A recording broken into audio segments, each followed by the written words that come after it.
చూడలేదు. ఏ రోజు కూడా అతనితో మేము మాట్లాడిన దాఖలాలు కూడా లేవు. కానీ షమీ గారు, అంటే మీరు మాట్లాడిన తర్వాత, వీడియో రిలీజ్ చేసిన తర్వాత ఆయన వ్యంగ్యంగా మాట్లాడారని అనుకుంటున్నారా?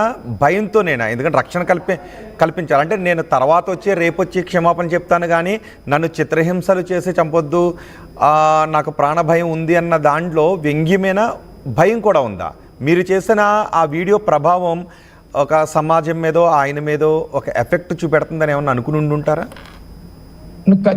ఒక తప్పు చేసినోడు తప్పు చేసినప్పుడు జనాల్లో నుంచి, పబ్లిక్ లో నుంచి రియాక్షన్ వచ్చింది. అది నాట్ ఓన్లీ ముస్లిమ్స్, క్రైస్తవ సమాజం కూడా ప్రవక్త గారి గురించి అతను మాట్లాడిన మాటలకు క్రైస్తవ సమాజం నుంచి కూడా అతని మీద రియాక్షన్ వచ్చింది. బర్నాబాస్ అని నెల్లూరులో ఎవరైతే ఈ క్రిస్టియన్లకు పెద్ద అతను ఉన్నాడో అతను చెప్పు తీసుకొని కొడతానన్నాడు.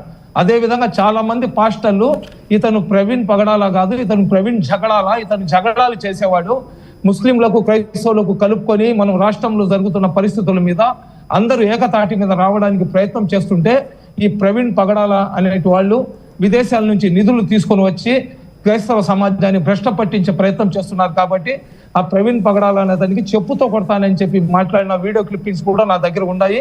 అది కావాలంటే మీకు వాట్సాప్ ద్వారా నేను పంపిస్తాను. ఎందుకు చెప్తున్నానంటే, నేను నీ ధర్మం గురించి నువ్వు ఏమైనా చెప్పు, నీ ప్రభు వల్ల గుడ్డివాడు చూస్తాడు, కుంటోడు పరిగిస్తాడు, మూగోడు మాట్లాడతాడు, ఎంట్రుకలు లేని వాళ్ళకి ఎంట్రుకలు వస్తాయి, నువ్వు ఏం చెప్పుకుంటావు చెప్పుకో, మాకు ఇబ్బంది లేదు.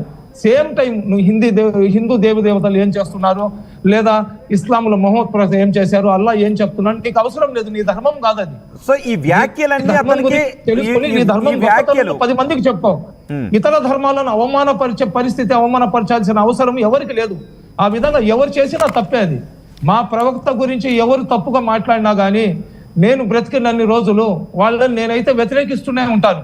కానీ ఇస్లాం ధర్మం మాకు నేర్పించింది ఏంటంటే, ఒక మనిషి తప్పు చెప్తే అతనికి మందలించవచ్చు, కానీ వాళ్ళ ప్రాణాలు తీయడము లేదా వాళ్ళని చంపడము, వాళ్ళకి హాని చేయడం అది ఇస్లాం ధర్మం మాకు నేర్పించలేదు. కానీ మరి ఆ వీడియోలో మీరు ఎందుకు ప్రాణాలు తీసేస్తాను, కళ్ళు పీకేస్తాను అని ఉద్రిక్తంగా మాట్లాడారు? ఆ వీడియో నువ్వు ఏ విధంగా నువ్వు ప్రవక్త గారి గురించి ఏ నాలుకతో నువ్వు మాట్లాడావు, ఆ నాలుకను నీకు కత్తిరిస్తాము, క్షమాపణ చెప్పకపోతే అని చెప్పినాము. ఇప్పుడు అఘోరి గూచకోత కోసేస్తాను, తల్వారు తీసుకుని నరికేస్తాను, ముస్లింలకు క్రైస్తవులకు నరికి పారేస్తాను, తుర్కనా కొడుకులు దేశంలో ఉండకూడదని చెప్తుంది కదా. ఇప్పుడు ఎవరైనా చచ్చిపోతే ఆమెను తీసుకొని పోయి లోపల వేసేస్తారా? అంటే ఒకళ్ళకి ఒక న్యాయము, నేను ముస్లిం కాబట్టి నాకు ఒక న్యాయమా?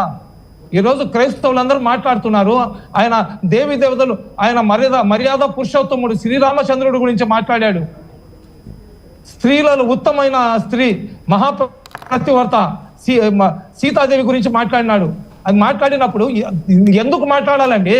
మేము వాళ్ళ గురించి మేము మాట్లాడటం లేదు. మా ఆచారాల గురించి, మా ధర్మం గురించి మాట్లాడే హక్కు మీకు ఎవరిచ్చారు? అంటే మీరు తిట్టేస్తే, మీరు ఏం చెప్పేసినా మేము నోరు మూసుకొని ఉండాలా? ఆల్రెడీ ప్రవీణ్ పగడాల గారు 31వ తేదీ నా మీద పోస్ట్ పెట్టాడని చెప్తున్నారు కదా. అతను మార్చి నెల 2వ తేదీ ఒక రంజిత్ ఓఫర్ అనే ఒక అతను వేరే చర్చికి సంబంధించిన వ్యక్తి ఇతనికి తల నరకమని చెప్పి చర్చిలో చెప్పాడని చెప్పి ఒక పోస్ట్ పెట్టి ఉన్నాడు ఆయన పేజ్ లో. ఎవరు పెట్టారు? చెప్పుకోవటం లేదు. సమీ గారు ఎవరు పెట్టారు అది? ఆ పోస్ట్ ఎవరు పెట్టారు? రంజిత్ ఓఫర్ అనే ఒక ఆయన కూడా ఈయనలాగా ఈ విదేశాల నుంచి డబ్బులు తెచ్చుకొని మత ప్రచారం చేసే వ్యక్తి. అతను ఏదో బుక్ రాస్తే ఆ బుక్ గురించి ఆయన క్రిస్టియనే అతను. ఆ స్క్రీన్ అతని పేజ్ లో ఉంది, నేను స్క్రీన్ షాట్ తీసి పెట్టున్నాను, అది కూడా నేను పంపిస్తాను మీకు. ఓకే, నేను చూడలేదు అది. ఒకసారి ఆయన ఏమన్నారు? తల నరకమని అందులో పోస్ట్ చేశారా? ప్రవీణ్ పగడాల అనే పోస్ట్ చేసి ఉన్నాడు. ఎవరైతే రంజిత్ ఓఫర్ అనే అతను ఉన్నాడో చర్చి లోపల ఫత్వా జారీ చేశాడు, నా తలను నరికి తీసుకొని రమ్మని చెప్పి. ఇప్పుడు